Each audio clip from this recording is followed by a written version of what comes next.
The plane lost all power at cruising altitude. No engines. No electronics. No hope.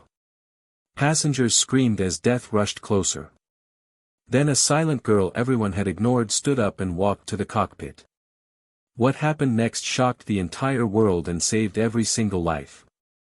Before you watch full story, comment below from which country are you watching. Don't forget to subscribe for more amazing stories. The morning sun painted the sky in shades of orange and pink as passengers gathered at Gate 12 of Chicago O'Hare International Airport. Flight 892 to Miami was scheduled to depart at 8:15 a.m., and the usual chaos of early morning travel filled the terminal. Business travelers clutched coffee cups and checked their phones. Families with young children tried to keep everyone organized. College students with backpacks slumped in chairs, still half asleep. Among all these people sat a young woman who seemed to blend into the background like a shadow. Her name was Sarah Chen, though nobody at the airport knew that. She sat in the corner of the gate area, away from the crowd, her eyes focused on a worn paperback book. She looked completely ordinary. Average height, black hair pulled into a simple bun, wearing jeans and a plain gray hoodie. She carried only a small backpack and a water bottle. Nothing about her appearance suggested anything special or unusual. Sarah had learned long ago that being invisible was often easier than being noticed. She was naturally quiet, someone who preferred listening to talking, watching to participating. Throughout her life, teachers had written on report cards that she needed to speak up more in class. Co-workers at various jobs had barely remembered her name. At family gatherings, relatives often forgot she was in the room. This suited Sarah just fine. She had never sought attention or tried to stand out from the crowd. What nobody knew, what Sarah never mentioned unless absolutely necessary, was that she had spent 6 years in the United States Air Force as a flight engineer and then as a pilot trainee. She had washed out of pilot training not because she lacked skill, but because a medical issue had temporarily grounded her. By the time she was cleared to fly again, her service commitment had ended and she had decided to pursue a different path. But those years had given her knowledge and experience that most civilians never acquired. She understood aircraft systems at a deep level. She had trained for emergencies that pilots hoped never to face. She had logged hundreds of hours in simulators, practicing scenarios that ranged from simple equipment failures to catastrophic system breakdowns. The gate agent announced boarding for Flight 892, and passengers began lining up in their assigned groups. Sarah waited until the last boarding group was called. She always boarded last, avoiding the rush and the inevitable pushing and shoving. When she finally walked down the jetway, the flight attendants greeted her with practiced smiles. Sarah nodded politely but said nothing. They immediately turned their attention to other passengers, forgetting her before she had taken 3 steps into the aircraft. Her seat was 18C, a middle seat in the back section of the plane. Sarah had booked late and middle seats were all that remained. A businessman in an expensive suit occupied the aisle seat, already typing on his laptop. A teenage girl with headphones sat by the window, scrolling through her phone. Neither acknowledged Sarah as she slid into the middle seat between them. She buckled her seatbelt, opened her book, and disappeared into the background of their awareness. The plane filled quickly. Above Sarah, a mother struggled to lift a heavy carry-on bag into the overhead bin. Sarah stood up and helped her without saying a word, then sat back down before the woman could even thank her properly. The businessman glanced at her briefly, then returned to his work. The teenage girl never looked up from her phone. In the cockpit, Captain Robert Martinez ran through his pre-flight checks with his first officer, Lisa Anderson. Both were experienced pilots with excellent safety records. Captain Martinez had been flying commercial aircraft for 18 years. First Officer Anderson had 12 years of experience. They worked through their checklist with the easy confidence of professionals who had done this thousands of times before. Everything checked out perfectly. The weather forecast showed clear skies all the way to Miami. It looked like a routine flight, the kind they flew every week without any problems. The plane pushed back from the gate exactly on time. Sarah felt the familiar sensation of movement as the aircraft began taxiing toward the runway. She had always loved this moment, the transition from ground to sky, from stillness to flight. Even after all her years of training and experience, the magic of flight had never quite worn off. She closed her book and looked out the window past the teenage girl, watching the terminal building slide past. Flight 892 reached the runway and paused briefly as the pilots received clearance from the tower. Then the engines roared to life and the aircraft began accelerating down the runway. Sarah felt the familiar push against her seat back as they gained speed. The nose lifted. The wheels left the ground. They were airborne, climbing steadily into the morning sky. The plane banked gently to the south, and Chicago spread out below them like a map made of tiny buildings and roads. The seatbelt sign remained illuminated as they climbed through some light turbulence. Sarah sat calmly while other passengers around her gripped their armrests nervously. She had experienced far worse turbulence during her training flights. This was nothing more than small bumps in the road. The businessman beside her continued working on his laptop, completely absorbed in whatever he was writing. The teenage girl had fallen asleep almost immediately after takeoff, her head leaning against the window. At 10,000 feet, the seatbelt sign chimed off. Passengers immediately began moving around the cabin.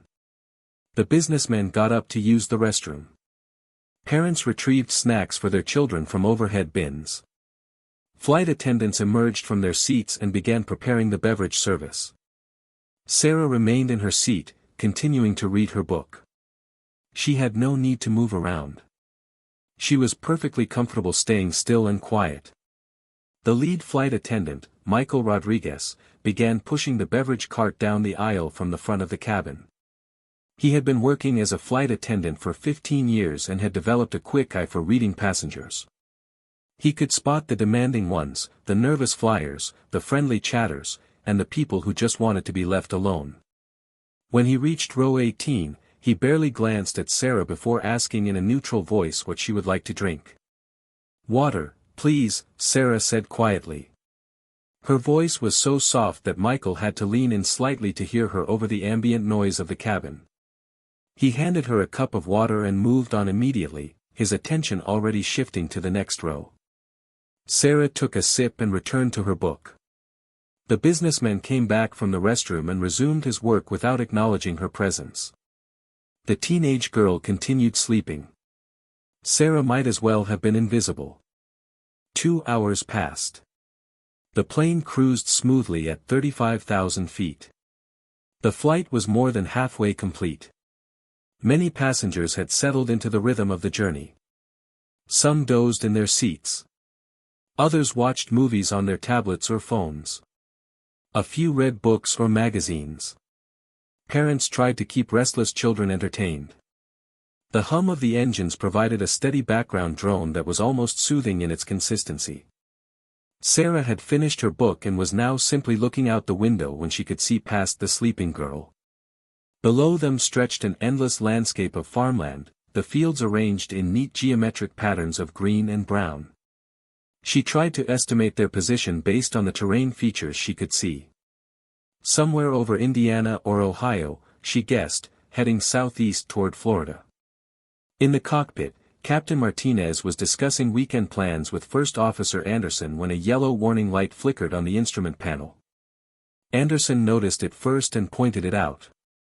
Both pilots immediately shifted their attention to the warning. It indicated a minor electrical irregularity in one of the backup generator systems. Nothing serious, just a small fluctuation that would need to be logged and checked by maintenance after they landed in Miami.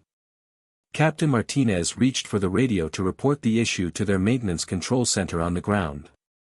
Before he could key the microphone, every light on the instrument panel went dark simultaneously. Both pilots stared at the dead instruments in shocked confusion.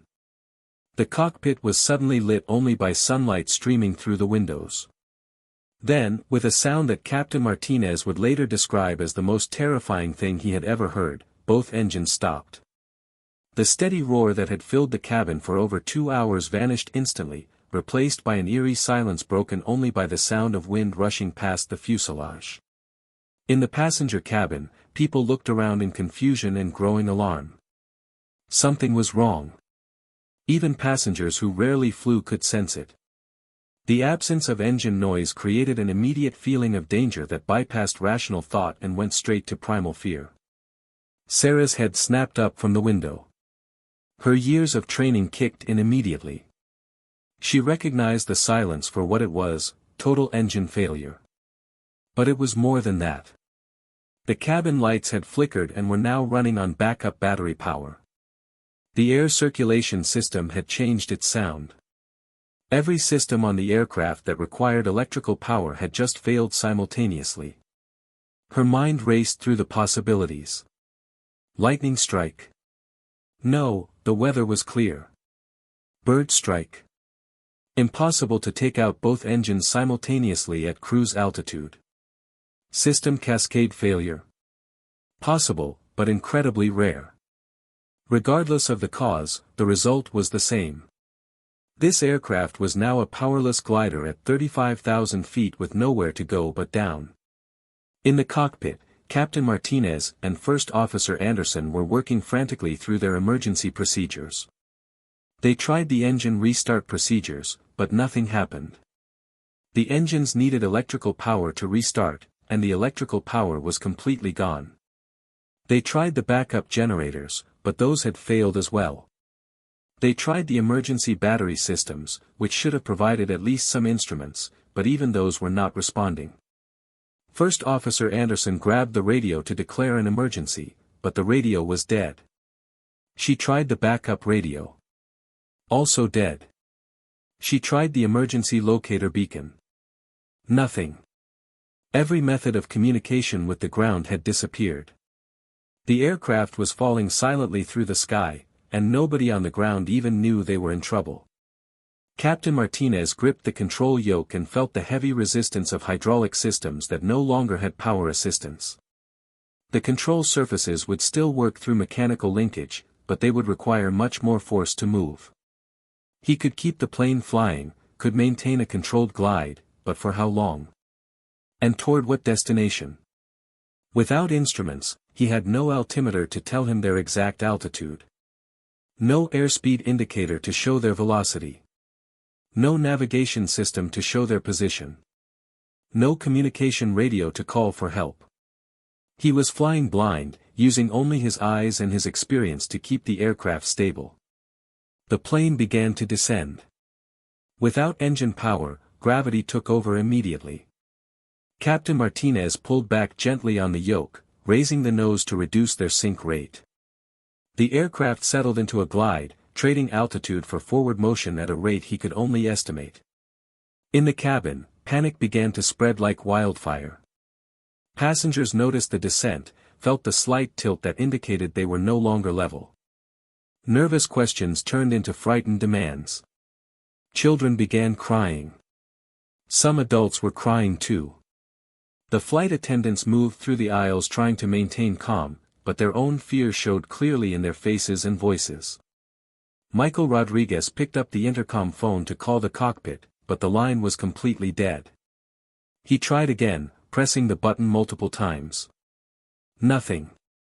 He looked at his fellow flight attendants and saw his own terror reflected in their expressions. They had trained for many emergencies, but losing all power and all communication simultaneously was not something they had ever practiced. Sarah unbuckled her seatbelt and stood up.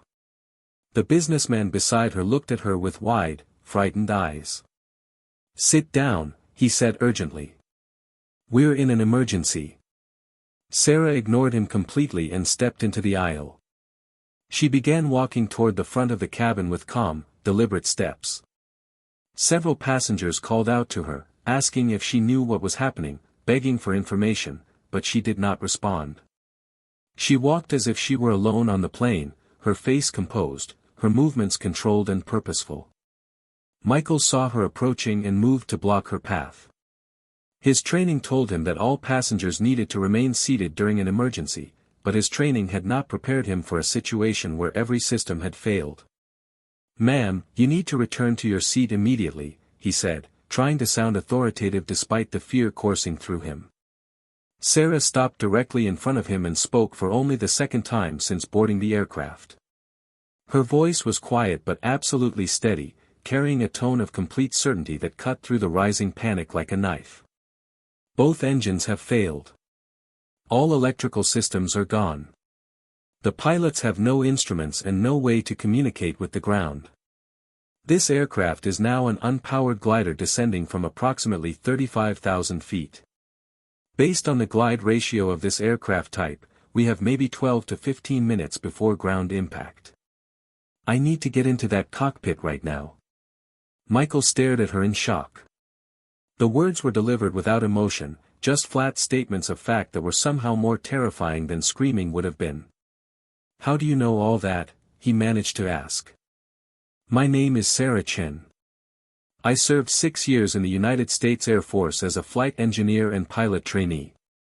I have extensive training in emergency procedures and aircraft systems. I have over 1,000 hours in flight simulators practicing scenarios exactly like this one. If you want anyone on this plane to survive, you need to let me into that cockpit immediately." Behind Sarah, the businessman from her row had followed her forward and overheard the conversation. "Let her through," he shouted. "If she can help, we have to let her try." Other passengers who had heard echoed his words. Desperation was overriding normal rules and procedures. Michael looked at Sarah's calm face and made a decision that would either save everyone on the plane or mean nothing at all because they were all about to die anyway. He stepped aside. Sarah walked directly to the cockpit door and knocked firmly 3 times. Inside, Captain Martinez and First Officer Anderson were too focused on trying to control the aircraft to notice at first. Sarah knocked again, harder, and called out in that same calm voice, "Pilots, my name is Sarah Chen.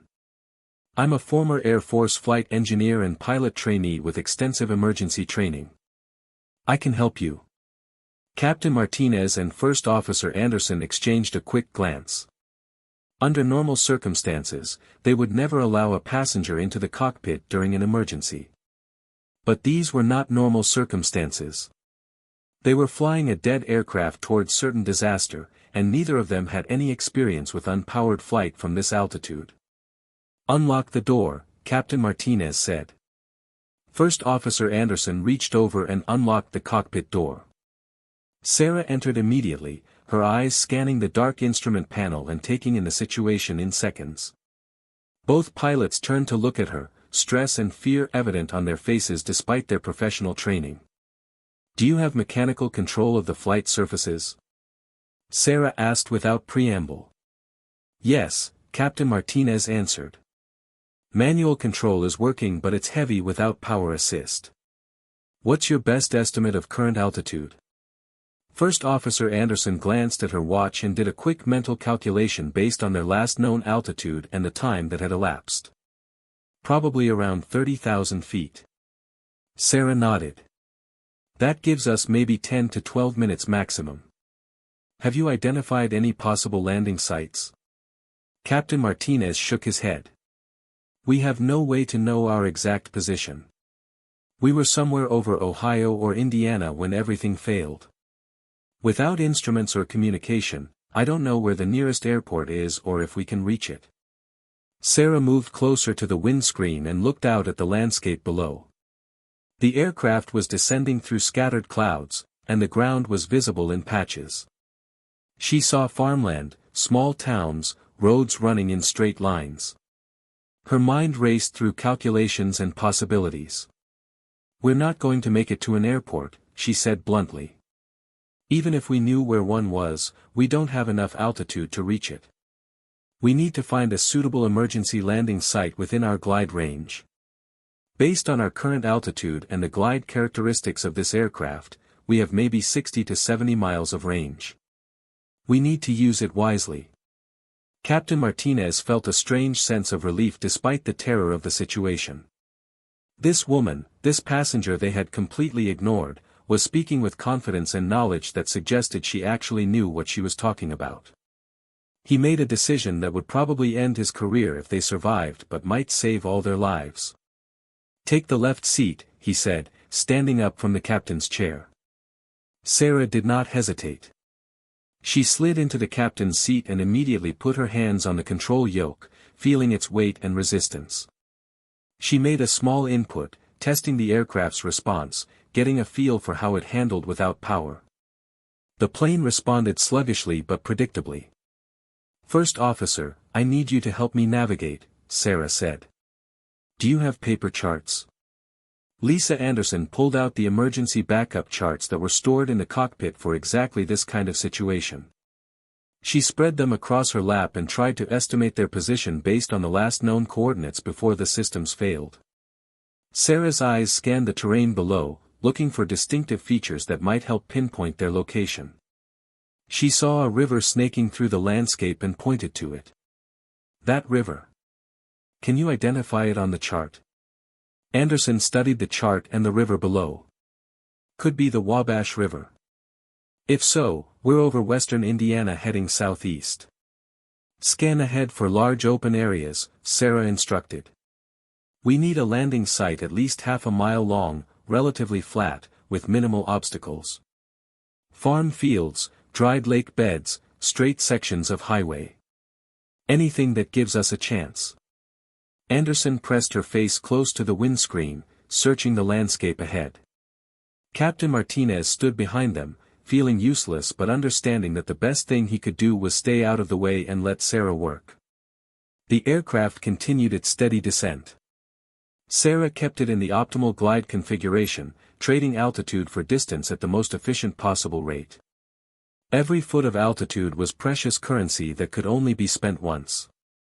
She needed to maximize their range while simultaneously searching for a place to land. "There." Anderson suddenly pointed ahead and slightly to the right. "That looks like a large cleared area. Maybe an old airfield or a farm with very long fields." Sarah looked where she was pointing and saw it. A stretch of flat land with what appeared to be cleared strips running parallel. It was hard to judge the exact size from their current altitude, but it looked promising. More importantly, it was within their potential glide range. "That's our target," Sarah said. She adjusted their heading slightly, turning the aircraft toward the distant landing site.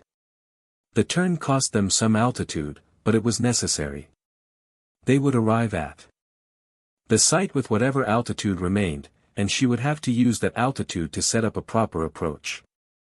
"Captain, I need you to go back to the cabin," Sarah said without taking her eyes off the windscreen. "Tell the flight attendants to prepare for an emergency landing. Brace positions. All loose items secured. Standard emergency procedures." Captain Martinez nodded and left the cockpit, pulling the door closed behind him. In the cabin, his appearance caused an immediate surge of frightened questions. He held up his hands for silence and explained in the calmest voice he could manage that they were attempting an emergency landing with the help of someone who had specialized training.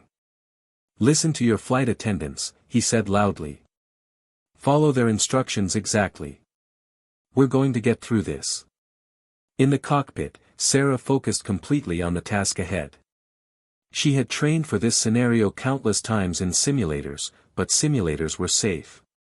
In a simulator, if you made a mistake, you simply reset and tried again. Here, there would be no second chances. One attempt.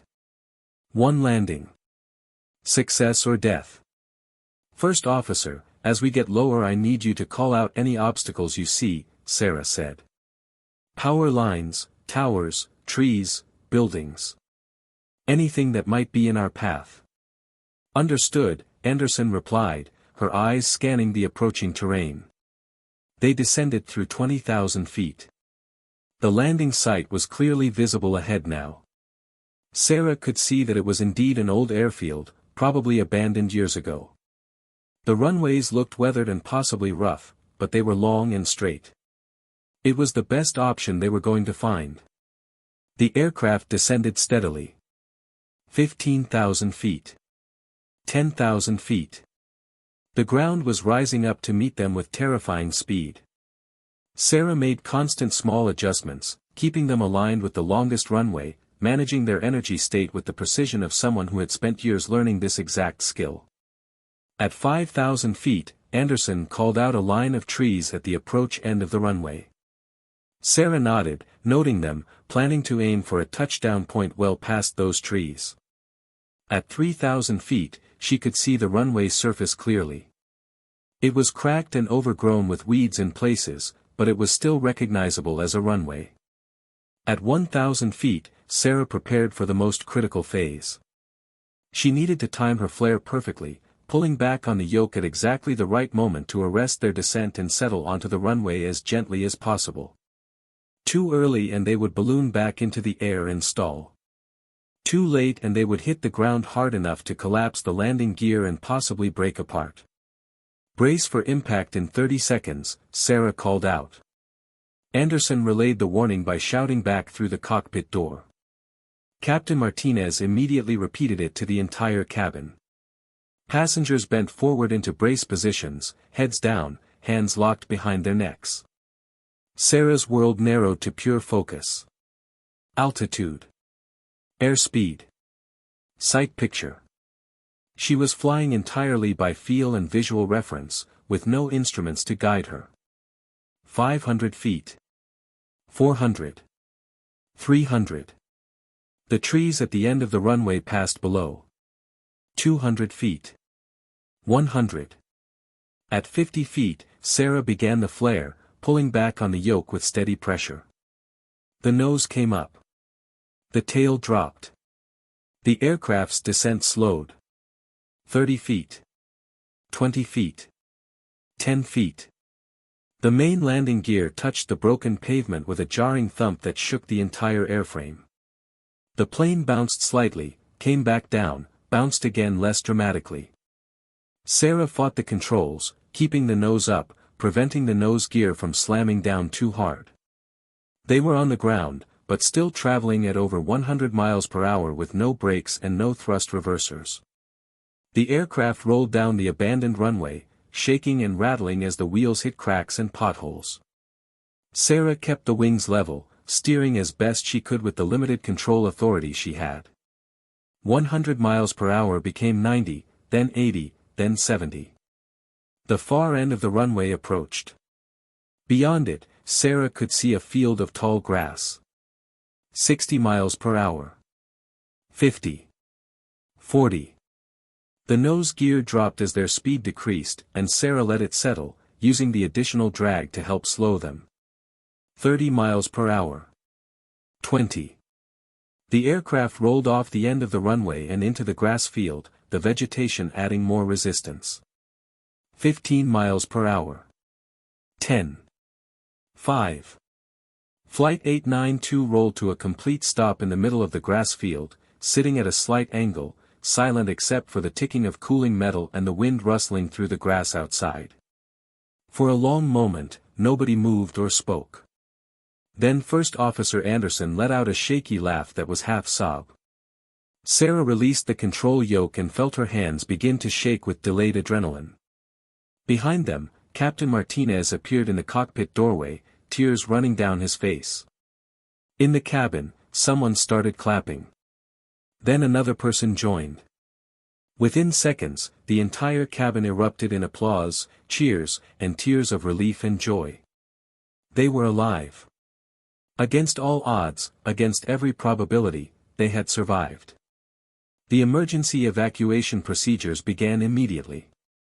The slides deployed manually, and passengers exited the aircraft in orderly fashion. Their earlier panic had been replaced by overwhelming gratitude and disbelief.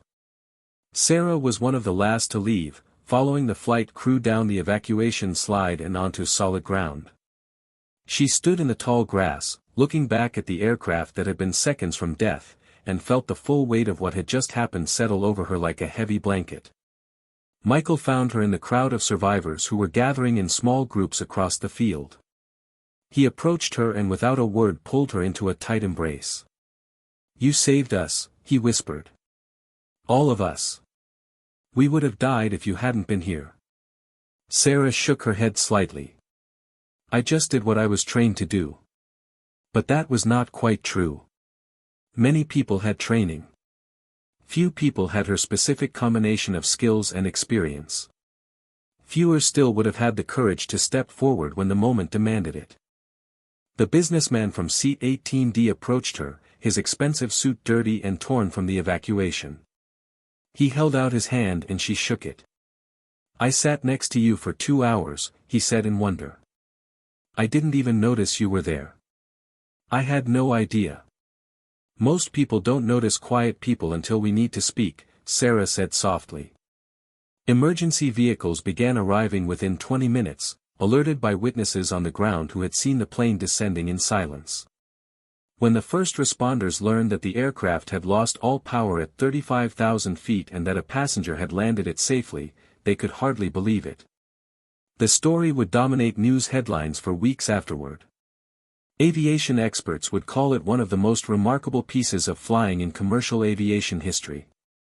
But in the immediate aftermath, standing in that grass field surrounded by people who owed her their lives, Sarah felt only exhaustion and relief. She had been invisible because she chose to be, content to exist quietly without demanding attention. But when lives depended on skills only she possessed, the quiet girl everyone ignored had taken control and brought them home safely. Captain Martinez approached her as the sun began setting, painting the sky in brilliant oranges and purples. "I've been flying for 18 years, he said quietly. "I thought I knew everything about handling emergencies. Today I learned that sometimes the most important thing is knowing when to let someone else take the controls." Sarah nodded. "In the military, they taught us that rank and authority matter less than competence when lives are at stake. The right person for the job isn't always the one with the most experience or the highest position." The NTSB investigation would eventually determine that a manufacturing defect in a critical electrical component had caused a cascade failure that killed every electrical system simultaneously.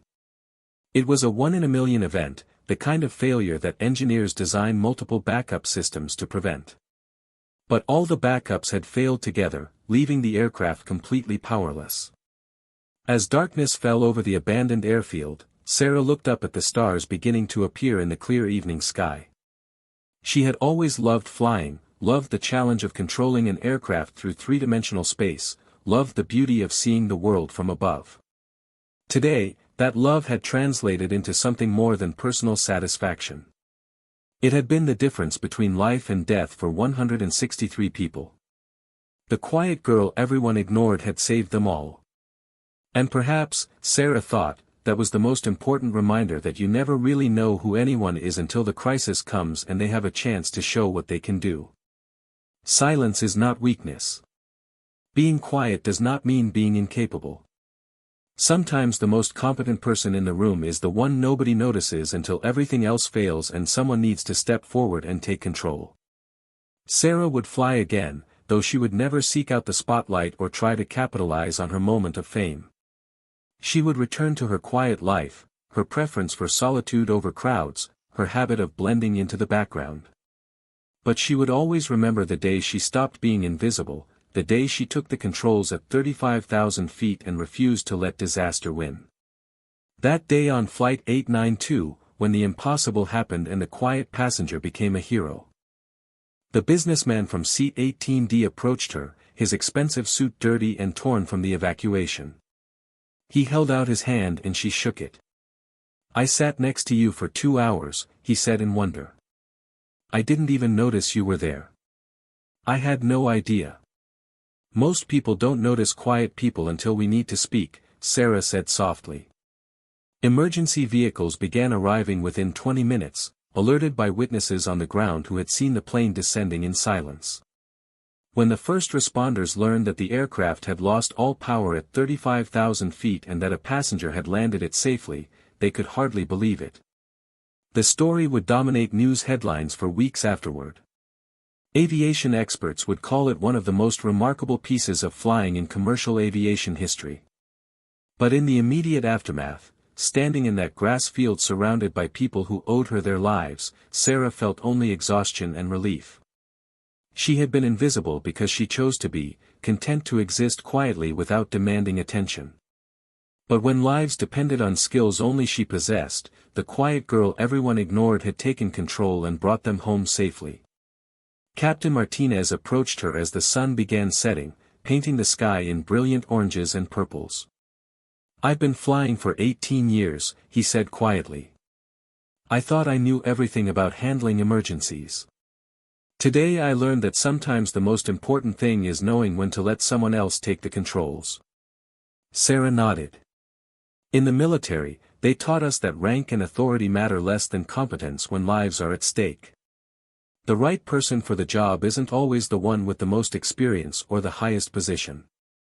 The NTSB investigation would eventually determine that a manufacturing defect in a critical electrical component had caused a cascade failure that killed every electrical system simultaneously. It was a 1-in-a-million event, the kind of failure that engineers design multiple backup systems to prevent. But all the backups had failed together, leaving the aircraft completely powerless. As darkness fell over the abandoned airfield, Sarah looked up at the stars beginning to appear in the clear evening sky. She had always loved flying, loved the challenge of controlling an aircraft through three-dimensional space, loved the beauty of seeing the world from above. Today, that love had translated into something more than personal satisfaction. It had been the difference between life and death for 163 people. The quiet girl everyone ignored had saved them all. And perhaps, Sarah thought, that was the most important reminder that you never really know who anyone is until the crisis comes and they have a chance to show what they can do.